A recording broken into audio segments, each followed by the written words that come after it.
ইরাকের বুকে ইসরায়েলের সাজানো গোপন সাম্রাজ্য আজ জ্বলন্ত গোরস্থানে পরিণত হয়েছে। যে মোনাফিক মিলিশিয়াদের দিয়ে ইসরায়েল ইরাকের মরুভূমিতে গোপন বিমান ঘাঁটি বানিয়ে ইরান ধ্বংসের ছক কষেছিল, আজ তাদের উপরে আছড়ে পড়ল ইরানের ভয়াবহ ব্যালিস্টিক মিসাইল ও ড্রোন। এরবিলের খলিফানে আইআরজিসির এই আকস্মিক হামলায় পুরো ঘাঁটি মাটির সাথে মিশে গেছে। আর সেই ধ্বংসস্তূপের চারপাশে এখন শুধুই ছড়িয়ে ছিটিয়ে আছে বেঈমান হায়েনাদের ছিন্ন ভিন্ন লাশ। তবে শুধু মোনাফিকরাই নয়, ইরানি মিডিয়ার দাবি এই লাশের স্তূপের নিচ থেকে বের করা হচ্ছে খোদ মোসাদের হেড অফ ইরাকের মৃতদেহ।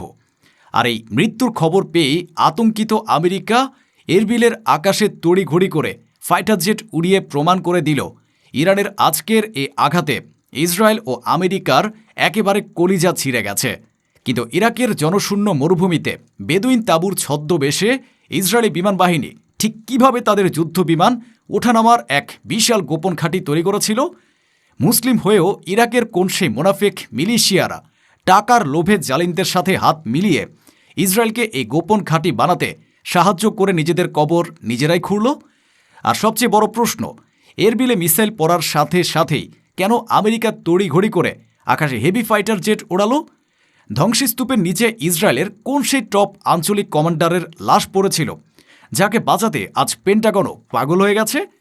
এ চরম প্রতিশোধ আর গাদ্দারের পতনের কাহিনী জানতে ভিডিওটিতে একটি লাইক দিয়ে শেষ পর্যন্ত আমাদের সাথেই থাকুন।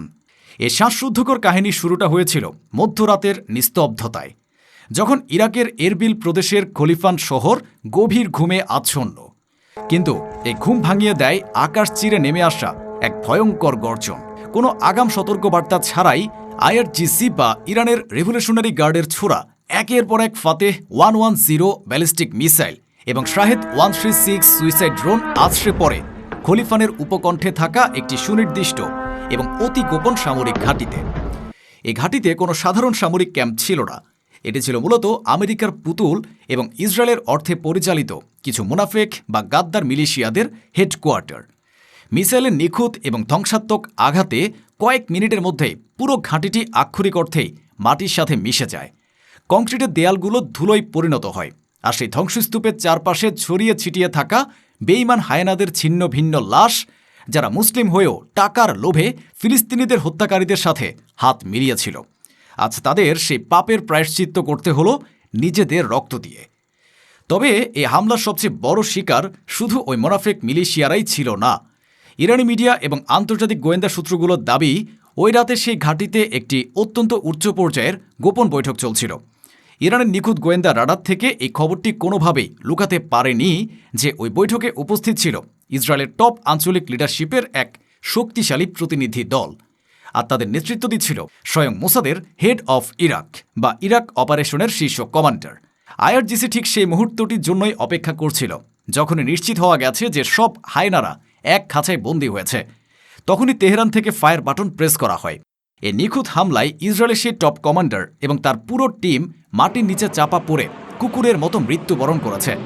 যে মোসাদ নিজেদের বিশ্বের সবচেয়ে দুর্ধর্ষ গোয়েন্দা সংস্থা বলে দাবি করে, তারা ঘুণাক্ষরেও টের পায়নি যে তাদের মাথার উপর মৃত্যুর পরোয়ানা নিয়ে ইরানের মিসাইল ধেয়ে আসছে। আর এই হাই প্রোফাইল মৃত্যুর সবচেয়ে বড় প্রমাণ হল আমেরিকার রিয়াকশন।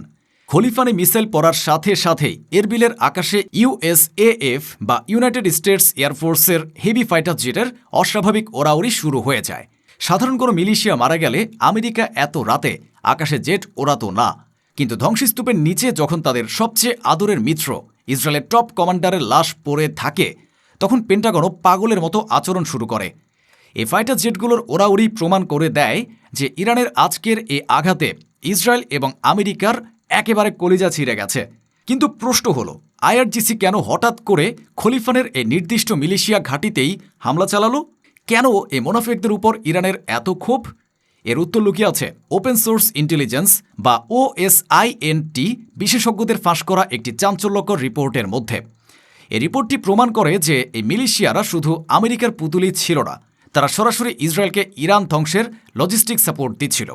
OSINT বিশেষজ্ঞদের মতে ইরাক এবং সিরিয়া সীমান্তের কাছে সবচেয়ে কাছের পাকা রাস্তা থেকে অন্তত 40 মাইল দূরে গহীন এবং জনশূন্য মরুভূমির বুকে একটি শুকনো হ্রদের বিশাল সমতল প্রান্ত রয়েছে। চারিদিকে 50 মাইল পর্যন্ত কোনো জনবসতি নেই, শুধু বালু আর নীরবতা। এই জায়গাটিকে ইসরায়েলি এয়ারফোর্স বা IAF বেছে নিয়েছিল তাদের একটি গোপন ফরওয়ার্ড অপারেটিং বেস বা রিফুয়েলিং ঘাঁটি হিসেবে, বা IDF বেছে নিয়েছিল তাদের একটি গোপন ফরওয়ার্ড অপারেটিং বেস বা রিফুয়েলিং ঘাঁটি হিসেবে। ইসরায়েল জানত যে তেহরান কোনো বড় ধরনের বিমান হামলা চালাতে গেলে তাদের ফাইটার জেটগুলোকে মাঝপথে কোথাও না কোথাও রিফুয়েলিং বা জ্বালানি সংগ্রহ করতে হবে। আর এই কাজের জন্যই তারা ইরাকের ওই গহীন মরুভূমিকে বেছে নেয়। দিনের বেলায় জায়গাটিকে দেখলে মনে হতো এটি সাধারণ কোনো বেদুইনের তাঁবু বা এনক্যাম্পমেন্ট, কিন্তু রাতের অন্ধকার নামলেই সেখানে শুরু হতো আসল খেলা। বেদুইন তাঁবুর ছদ্মবেশ সরিয়ে সেখানে চুপিসারে ল্যান্ড করত ইসরায়েলের কার্গো প্লেন, আর তারপর আসত তাদের হেভি ফাইটার জেটগুলো, যেখানে তারা জ্বালানি নিত, অস্ত্র রিলোড করত, আর তারপর উড়ে যেত তেহরানের দিকে। এখন ভাবুন, ইরাকের মতো একটি দেশে যেখানে ইরানের এত শক্তিশালী গোয়েন্দা নেটওয়ার্ক রয়েছে, সেখানে ইসরায়েল কিভাবে এত বড় একটি ঘাঁটি চালালো আর কেউই টের পেল না? উত্তরটা হলো ভেতরের গাদ্দার। ইসরায়েল একা এই কাজ করতে পারেনি। এরবিলের খলিফানে বসে থাকা ওই মোনাফেক মিলিশিয়ারাই ইসরায়েলকে এই লজিস্টিক সাপোর্ট, নিরাপত্তা এবং ছদ্মবেশ ধরতে সাহায্য করেছিল। তারা টাকার লোভে নিজেদের মাতৃভূমিকে ইসরায়েলের হাতে তুলে দিয়েছিল, কিন্তু তারা ভুলে গিয়েছিল যে IRGCর চোখকে ফাঁকি দেওয়া এতটা সহজ নয়। জুন মাসে যখন ইসরায়েলি এয়ারফোর্সের হেভি কার্গো প্লেনগুলো সিরিয়া ইরাক বর্ডারের অত্যন্ত নিচ দিয়ে উঠছিল, তখনই ইরানের গোয়েন্দারা সন্দেহ করেছিল যে ডালমে কুচ কালা হ্যায়, কারণ ওই প্লেনগুলো কোনো রিফুয়েলিং ট্যাঙ্কার ছিল না। এরপর থেকে ইরানের গোয়েন্দারা খুঁজতে শুরু করে যে মরুভূমির বুকে কোথায় লুকিয়ে আছে ইসরায়েলের এই রিফুয়েলিং ঘাঁটি আর কারা তাদের সাহায্য করছে। অবশেষে যখন OSINT ডেটা এবং IRGCর গ্রাউন্ড ইন্টেলিজেন্স মিলে যায়, তখন ইরানের সামনে গাদ্দারদের পুরো ছবিটা পরিষ্কার হয়ে যায়। তারা বুঝতে পারে যে খলিফানের এই মিলিশিয়ারাই হলো সে মীর জাফর, যারা ইসরায়েলের ফাইটার জেটগুলোকে মরুভূমিতে লুকিয়ে রাখছে। আর ঠিক এই কারণেই যখন মোসাদের টপ কমান্ডার ওই মোনাফিকদের ঘাঁটিতে মিটিং করতে আসে, IRGC 1 সেকেন্ডও দেরি করেনি। এক আঘাতেই তারা বেঈমানদের এবং তাদের ইসরায়েলি প্রভুদের চিরতরে শেষ করে দিয়েছে। আজ খলিফানের ধ্বংসস্তূপ শুধু একটি সামরিক ঘাঁটির পতন নয়, এটি একটি স্পষ্ট বার্তা। যারা মুসলিম হয়েও ইসরায়েল এবং আমেরিকার দালালি করবে, যারা ফিলিস্তিনিদের হত্যাকারীদের বুকে টেনে নেবে, তাদের পরিণতি এই খলিফানের হায়েনাদের মতোই হবে।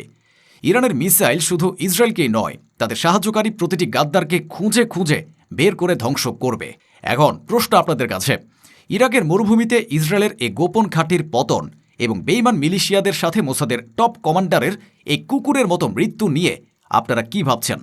যারা মুসলিম হয়েও ইসরায়েলকে সাহায্য করে, এ চরম পরিণতি কি তাদের প্রাপ্য ছিল? কমেন্ট বক্সে আপনার বিজয় উল্লাস শেয়ার করুন আর জানিয়ে দিন যে গাদ্দারদের জন্য এর চেয়ে বড় কোনো শাস্তি হতে পারে কিনা।